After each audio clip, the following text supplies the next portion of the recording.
Hallo. Wer von euch kennt das nicht im Studium oder bei der Forschung, dieser Dschungel an CT-Regeln? Mhm.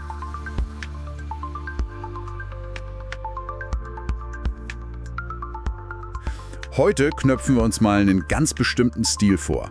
APA, die Vorgaben der American Psychological Association. Genau. Klingt ja erstmal nach klaren Regeln, aber gerade bei den neueren Versionen, da lauern Fallen, die man echtlich erwartet. Das stimmt. Besonders heikel wird's dann, wenn du an deiner Abschlussarbeit oder vielleicht sogar an der Dissertation sitzt. Absolut. Wir greifen da auch so ein paar Erkenntnisse auf, wie sie zum Beispiel im Online-Kurs Richtig zitieren, Plagiate vermeiden von Martin Gärtler diskutiert werden. Genau.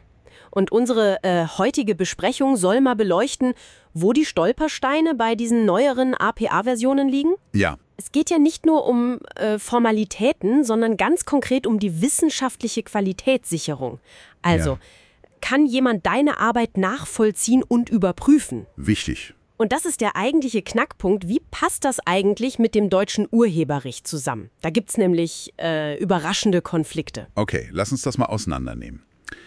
APH hat sich ja, ich glaube, seit Version 6 oder 7 war das so eine Art Verschlankungskur verordnet. Sozusagen.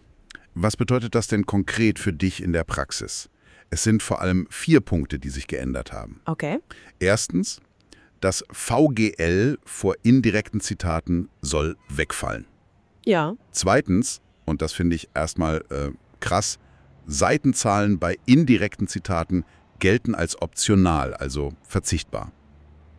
Drittens, Verlagsorte im Literaturverzeichnis gestrichen. Auch weg. Und viertens, das Abrufdatum bei Online-Quellen fällt ebenfalls weg.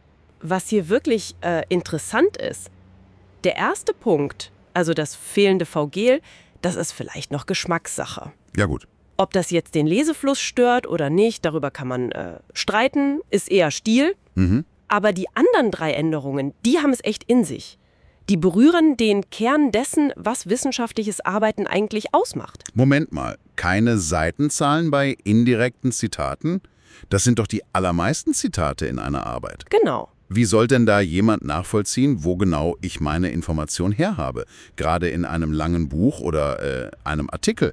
Das widerspricht doch total dem, was man sonst lernt, oder? Absolut. Genau das ist das Problem. Es widerspricht ja nicht nur etablierten Stilen wie Harvard oder dem deutschen Fußnotenstil, sondern dem Grundprinzip der wissenschaftlichen Überprüfbarkeit. Ja.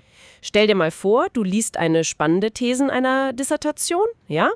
Und die stützt sich auf eine, sagen wir, 500 Seiten Monographie, aber ohne Seitenzahl. Ach je. Viel Spaß beim Suchen. Und das führt uns dann auch direkt zum rechtlichen Aspekt. Rechtlich? Wie meinst du das denn jetzt? Naja, das deutsche Urheberrecht, genauer gesagt Paragraph 63 UrHG, der fordert eine deutliche Quellenangabe, auch wenn man nur Teile eines Werkes zitiert. Okay. Und das Bundesministerium für Bildung und Forschung, das BMBF, hat das für die Wissenschaft auch nochmal klar präzisiert. Wenn du aus Büchern oder Zeitschriften zitierst, musst du die Seitenzahl angeben.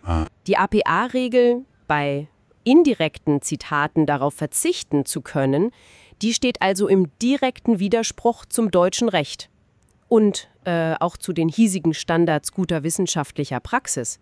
Wow, das ist ja ein Ding. Also ein internationaler Standard, der mit deutschem Recht kollidiert? Genau. Und was ist mit den anderen beiden Punkten? Fehlender Verlagsort und fehlendes Abrufdatum? Das klingt ja erstmal nach Kleinigkeiten. Sind es aber nicht, wenn man genauer hinschaut. Denk mal an unterschiedliche Ausgaben eines Buches. Stimmt. Eine US-Ausgabe kann ja ganz andere Seitenzahlen haben als eine britische Ausgabe zum Beispiel. Klar. Der Verlagsort hilft eben dabei, die exakte Ausgabe zu identifizieren. Macht Sinn. Und Online-Inhalte, die ändern sich ja ständig. Ohne Abrufdatum weiß niemand, auf welche Version einer Webseite oder eines Online-Dokuments du dich genau bezogen hast. Okay. Beides, also der fehlende Ort und das fehlende Datum, macht die Nachvollziehbarkeit wieder schwieriger. Die Verschlankung geht hier ganz klar auf Kosten der wissenschaftlichen Sorgfalt. Okay, das leuchtet mir absolut ein. Aber was mache ich denn jetzt konkret, wenn meine Uni oder mein Wunschverlag stur auf APA 7 besteht? Ja, die Frage kommt oft. Muss ich dann wirklich Regeln folgen, die meine Arbeit schlechter nachvollziehbar machen und eventuell sogar, wie du sagst, rechtlich problematisch sind?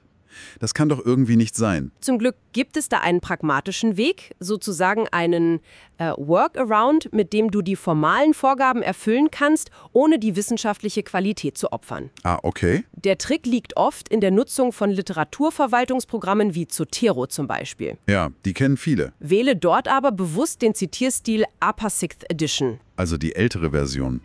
Und wie löst das die Probleme? Ganz einfach. APA 6 verlangt diese kritischen Angaben noch. Das VGL oder CF kannst du bei Bedarf manuell im Präfixfeld hinzufügen. Das geht. Okay. Viel wichtiger aber, gib immer die Seitenzahl im Feld Seite an, auch bei indirekten Zitaten. Da APA ja Seitenzahlen für direkte Zitate vorsieht, ist das Feld vorhanden und nutzbar. Das ist technisch kein Problem. Ah, clever. Und das Beste: Mit APA 6 werden der Verlagsort und das Abrufdatum automatisch korrekt ins Literaturverzeichnis eingefügt. Super. So bleibst du wissenschaftlich sauber und erfüllst formal die APA-Vorgabe, eben mit der 6. Edition, die ja auch APA ist. Super, das ist ein echt hilfreicher Tipp. Also, unterm Strich heißt das für dich da draußen, die neueren APA-Versionen, die sehen zwar vielleicht aufgeräumter aus, aber diese scheinbare Vereinfachung erkauft man sich mit echter wissenschaftlicher Nachvollziehbarkeit Genau. und potenziellen Rechtskonflikten hier in Deutschland. Der Griff zur APA 6 über Zotero oder ein ähnliches Programm scheint da der sicherste Weg zu sein. So sehe ich das auch. Solche praktischen Fallstricke und eben auch Lösungen sind ja auch Themen im Online-Kurs Richtig zitieren, Plagiate vermeiden, den man unter forschen-lernen.schulungsort.de finden kann. Nur so als Hinweis. Und vielleicht noch ein Gedanke für dich zum Mitnehmen, so zum Abschluss. Ja. Wenn Zitierstile anfangen, sich nicht nur auf die reine Form der Quellenangabe zu beschränken, sondern durch ihre Regeln, Kernprinzipien wie eben die Überprüfbarkeit aufzuweichen, wo müssen wir als Forschende dann vielleicht auch mal bewusst von einer Richtlinie abweichen, um die Integrität unserer Arbeit zu wahren, selbst wenn der Style Guide es vielleicht anders suggeriert? Gute Frage. Stoff zum Nachdenken.